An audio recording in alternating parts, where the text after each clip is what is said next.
हाँ दोस्त, तो आज सीएमए का रिजल्ट आ गया है और मैं रिजल्ट के ऊपर थोड़ी सी चर्चा करने आया हूं आपके साथ। बहुत ज़्यादा ज्ञान मैं नहीं दूंगा आज, क्योंकि जिनका रिजल्ट आ गया है वो सेलिब्रेशन के मोड में है और जिनका रिजल्ट नहीं आया वो थोड़े से दुखी हैं। लेकिन ये वीडियो आप दोनों के लिए बराबर ही काम करेगा, फ्यूचर में आप दोनों को फायदा मिलेगा। तो चलिए शुरू करते हैं वीडियो में। 3 तरीके के रिजल्ट होते हैं, पास, फेल और एग्जाम्शन।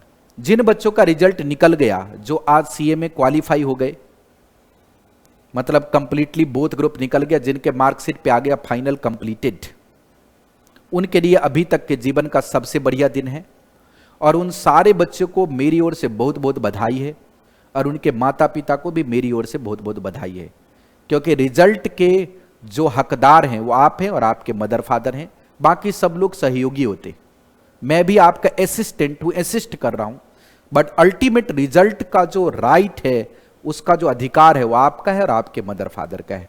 तो एक बार फिर से आप सब लोगों को बहुत बहुत बधाई। जिनका रिजल्ट निकल गया, जो क्वालिफाई हो गए हैं, उनके लिए रियल चैलेंजेस आज से स्टार्ट हो रहे हैं। अभी तक तो ये सोच रहे थे कि कैसे भी एग्जामिनेशन निकल जाए, अब आपका पूरा दिमाग इस पे शिफ्ट हो गया होगा कि इंडस्ट्री में जॉब कैसे हासिल किया जाए।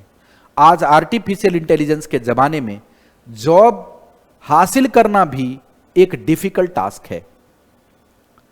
मुझे कई लोगों ने जो पास हुए उनका मैसेज भी आया, सर जॉब तो मिल जाएगी ना, एआई का इतना इशू चल रहा है आजकल मार्केट में। कई तो बड़े बड़े बिग 4 ने पहले से ही एडवांस दे रखे हैं एआई टूल्स के लिए, तो उसके बाद उसका इंपैक्ट क्या पड़ेगा। याद रखो दोस्त, जिसके पास क्वालिटी है उसको किसी भी चीज का कोई इंपैक्ट नहीं होता, लेकिन जिसके पास क्वालिटी नहीं है उसको हर चीज इंपैक्ट करता है।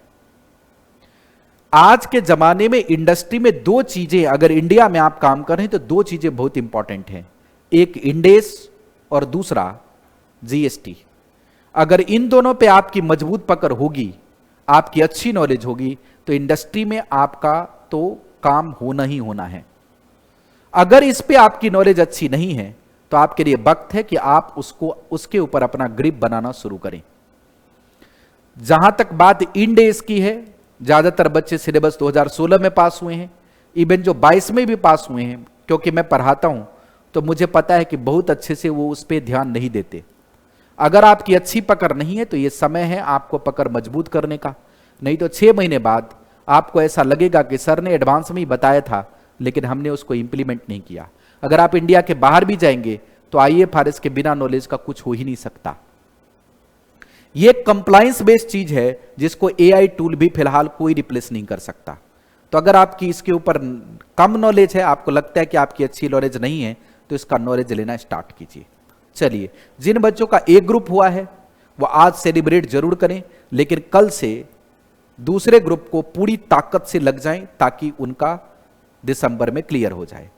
जिन बच्चों का एग्जाम्शन आया है वो एग्जाम्शन जरूर क्लेम करें। कुछ लोगों ने मुझे कहा एग्जाम्शन सरेंडर कर दूं, मैं एग्जाम्शन सरेंडर करवाने के फेवर में नहीं रहता। मेरा मानना है जो पेपर निकल गया वो निकल गया, उसके ऊपर ज्यादा 3-13 नहीं करना चाहिए। क्या पता इस बार निकल गया, अगले बार वो भी ना निकले। प्रोफेशनल एग्जामिनेशन है, कुछ कह नहीं सकते। बहरहाल ये पर्सनल डिसीजन आपका होगा कि आपको क्या करना चाहिए। मेरा तो सजेशन यही है कि जिसमें एग्जाम्शन आ गई उसको क्लेम कर लो। अब चलते हैं जो बच्चे फेल हो गए। जो बच्चे फेल हो गए हैं उनको कुछ चीजें मैं आपको समझाऊंगा। वैसे तो कि कहावत है अंग्रेजी में कि nothing luck succeed like success. Success मिल गई तो आपने कुछ भी किया तो लोग बोलेंगे बहुत अच्छा था, सक्सेस नहीं मिली तो कुछ भी किया तो लोग बोलेंगे कुछ नहीं किया। लेकिन मैं टीचर हूं, मैं आपका साथ तब तक नहीं छोड़ सकता जब तक आप एग्जाम क्लियर ना कर लें। मेरा तो दिन रात का काम है और मेरी ड्यूटी है कि मैं आपको कुछ चीजें बताऊं और सही रास्ते पे लाने की कोशिश करूं। मैंने रिजल्ट की एनालिसिस की और इस बार मैंने सिर्फ ग्रुप 4 के रिजल्ट की एनालिसिस नहीं की, मैंने दूसरे पेपर की भी एनालिसिस की है। उस सब के रीजंस बता रहा हूं। जब ऑनलाइन एग्जाम हुआ था उस बार जो रिजल्ट आया, उसके बाद रिजल्ट लगातार घटता जा रहा है और उससे मैं देखूं तो इस बार सबसे लोएस्ट रिजल्ट है। वैसे अगर मैंने स्टडी किया, बहुत लंबे समय तक मैंने काफी लंबे समय से पढ़ाया है, तो स्टडी किया तो इस बार का रिजल्ट सबसे ज्यादा कम मुझे नजर आया। 1-2 बार ही पास्ट में ऐसा हुआ है जब इस कम लेवल पे रिजल्ट आया है। ग्रुप 3 के रिजल्ट तो और भी बेहद बेकार आए।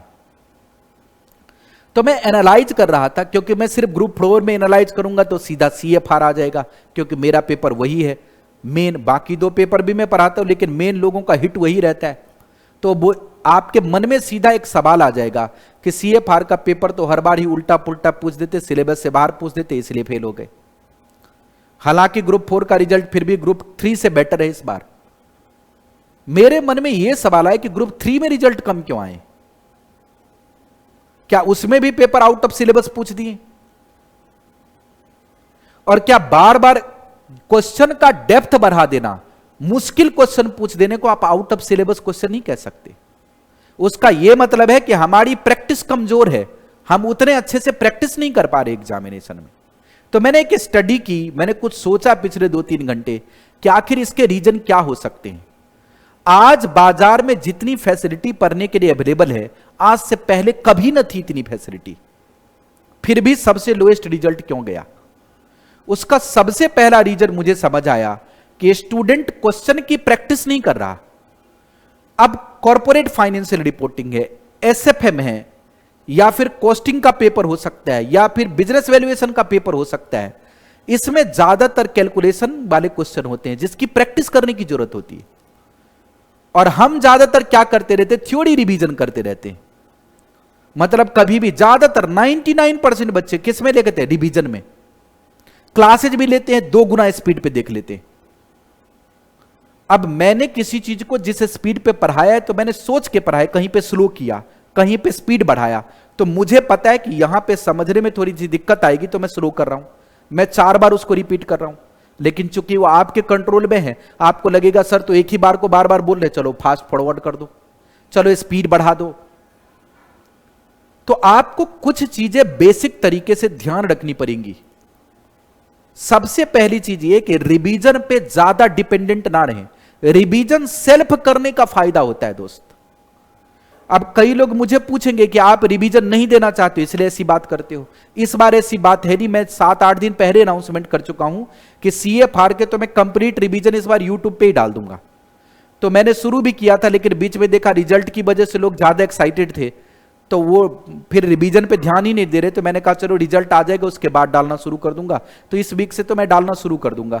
कुछ एक के तो मैंने डाल भी दिए। तो मेरी बात मत ये समझना कि खुद नहीं देना चाहता इसलिए नहीं कहता। मैं तो इस बार रिवीजन दे ही रहा हूं, दिसंबर के लिए पूरा ही दे रहा हूं। लेकिन रिवीजन थ्योरी का करके 2-4 क्वेश्चन को आएगा, इसमें ये फिगर डाल दो, इसमें वो फिगर डाल दो, इससे आपकी प्रैक्टिस नहीं बनती एग्जामिनेशन में। एग्जाम में नंबर लाने के लिए हाथ से क्वेश्चन सॉल्व करना पड़ेगा और उसके लिए आपको समय लगाना पड़ेगा। अगर आप वो समय नहीं लगाएंगे तो एग्जाम में उसका नुकसान बढ़ता चला जाएगा। और जब अभी काउंसिल चेंज हुई, नए प्रेसिडेंट बने, तो अनऑफिशियली मुझे किसी ने बताया कि प्रेसिडेंट साहब ये कह रहे हैं कि पहले जो हुआ वो तो हो गया, उसका तो हम कुछ नहीं कर सकते, लेकिन आगे से हर चीज डिसिप्लिन्ड तरीके से होगा। मतलब जो हमारा 2012 सिलेबस में जो भी हमने मेहनत की थी और हमने जो ऊंचाई हासिल की थी, हम उस तरीके से काम करेंगे। हर चीज टाइम पे रखेंगे और हर चीज स्टैंडर्ड और मार्क पे रखेंगे। मतलब कोई भी चीज ऐसी नहीं लुंज पुंज की तरह कुछ भी कर दो। तो आप ये भी समझ सकते हैं कि आपके लिए एक इंडिकेटर्स हैं कि आप पढ़ाई पे फोकस करें, कॉन्सेप्ट को समझने की कोशिश करें, बजाय कि कुछ भी जरा सा प्रॉब्लम फंसा फटाफट, क्योंकि आज फैसिलिटी अवेलेबल है। टीचर को मैसेज किया, अगर टीचर को रिप्लाई करने में आधा घंटा लेट हुआ तो मैसेज आ जाता, आप रिप्लाई भी नहीं कर रहे हो। अब टीचर अगर क्लास ले रहा होगा तो कहां से रिप्लाई करेगा? मेरे पास भी कई बार मैसेज आया, आप रिप्लाई नहीं कर पा रहे हो। मैंने कहा भैया मैसेज आकर के रखा हुआ, मैं क्लास ले रहा हूं, जब जाऊंगा देखूंगा तभी तो रिप्लाई करूंगा मत। और फिर थोड़ी देर बाद कई बच्चे को मैंने ये भी देखा, मैसेज किया और 5 मिनट बाद खुद ही डिलीट कर दिया, फिर कहा नहीं समझ आ गया, पहले नहीं समझ आया था। इसका यह मतलब है कि हम अपने दिमाग पे बल नहीं देना चाहते, हम अपने दिमाग पे जोर नहीं देना चाहते। हम चाहते कि कुछ भी चीज में हमारे एफर्ट्स ना लगे। इसका क्या नुकसान, क्या बुरा प्रभाव पड़ता है एग्जाम में। देखो, एग्जाम में कोई भी टीचर कितना भी बड़ा एक्सपर्ट हो, कितने भी सवाल करा ले, वो ये नहीं कह सकता कि हमने ये सारे सवाल करा दिए अब यही आएगा। ये तो दोस्त पिछले 4 साल से डेवलप हो गया है ट्रेंड कि जो एग्जाम पढ़ के जाएंगे क्वेश्चन वही एग्जाम में आएगा। पहले ये ट्रेंड नहीं था। पहले लोग पढ़ते थे, एग्जाम में क्वेश्चन चेंज होकर आता था, उसका आंसर लिख देते थे। क्यों? क्योंकि आपने जब क्वेश्चन किया तो उसके ऊपर माइंड का एप्लीकेशन लगाया। आपने क्वेश्चन को डिकम्पोज किया, आपने उस बल दिया है जब आपने पढ़ाई की है। तो अगर क्वेश्चन को थोड़ा ट्विस्ट भी करेगा तो ट्विस्ट वाले क्वेश्चन आप समझ लोगे और उसका आंसर आप लिख पाओगे। क्वेश्चन में कोई लाइन बदल दिया, उसका मीनिंग थोड़ा चेंज हो गया तो आप इंटरप्रेट करके लिख दोगे। अब आज दिक्कत क्या है, क्योंकि आज हमने अपना दिमाग तो बिल्कुल नहीं लगाया। जब हम क्लास ले रहे थे वो तो ठीक है, जब आप क्लास तो लेना ही पड़ता है क्योंकि इतने सारे फाइनल में डेप्थ की चीजें हैं, खुद से आदमी इतना सोच नहीं सकता। तो आपने एक बार पूरा कॉन्सेप्ट अपने दिमाग में लिया, अब आपके पास दिमाग में कॉन्सेप्ट है, नॉलेज है, आपने एक बार सारे क्वेश्चन की प्रैक्टिस की है डेप्थ में। अब टाइम क्या है, अब है उसको रिवाइज करने का, रिटेन करने का। लेकिन अब ऐसा होता नहीं। हम जब रिवीजन करने आते हैं तब भी हम किसी यूट्यूब वीडियो पे डिपेंडेंट हो जाते हैं कि चलो अब मास्टर बोल रहा है फिर हम सुन रहे हैं।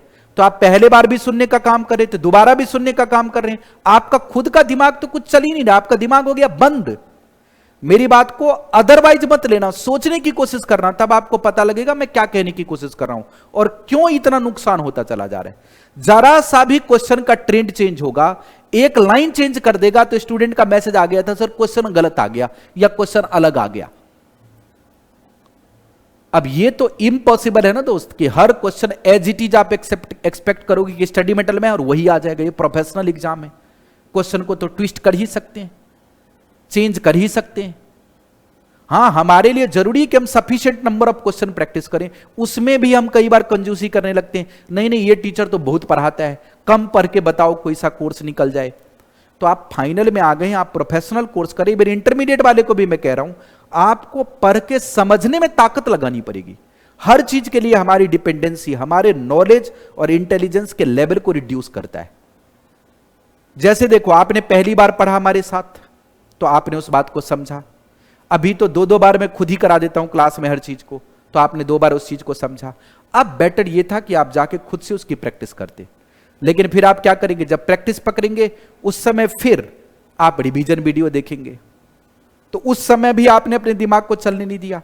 फिर आप जब एग्जाम के टाइम में प्रैक्टिस करेंगे तो उस समय आपकी उम्मीद रहती है मैराथन वीडियोज आ जाएं, आप उस पर लग जाते हैं। आपका अपना दिमाग कुछ नहीं चल रहा है, टीचर बोले जा रहे हैं, आप सुने जा रहे हैं, आपके दिमाग से सब निकल गया। एग्जाम जरा सा ट्विस्ट हो गया, प्रॉब्लम क्रिएट हो गई। तो क्वेश्चन की प्रैक्टिस करने की बेहद आवश्यकता है।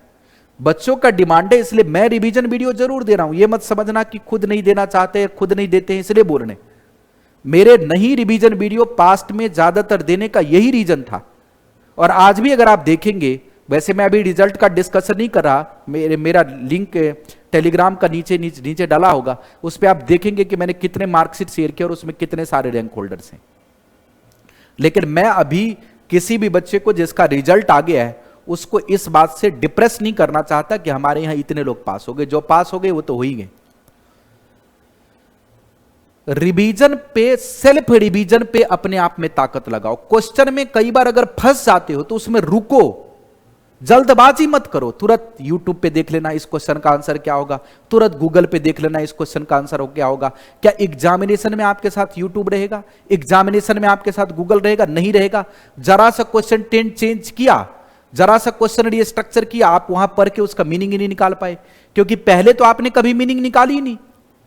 आपको तो जरा सी प्रॉब्लम हो गई, आपने फटाफट सपोर्ट लेना स्टार्ट कर दिया, तो आपका दिमाग खुद तो कुछ कर ही नहीं पा रहा। तो फिर आपके पास एक ही बात रह जाता है, इनपुट और आउटपुट। तो एक कॉन्सेप्ट है गार्बेज इन गार्बेज आउट। जैसा हम अंदर डालेंगे वैसा ही निकलेगा।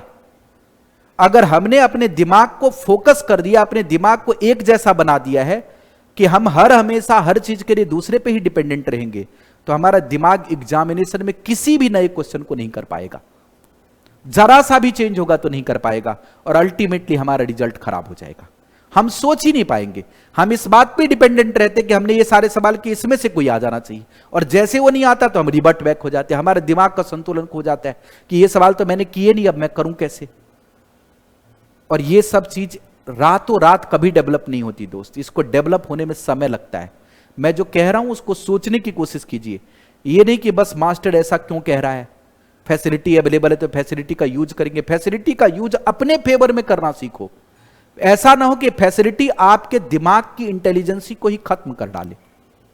फैसिलिटी का यूज जरूर करें, लेकिन उतना ही करें जिससे हमें फायदा हो। इतना ना कर ले कि हमारा नुकसान हो जाए।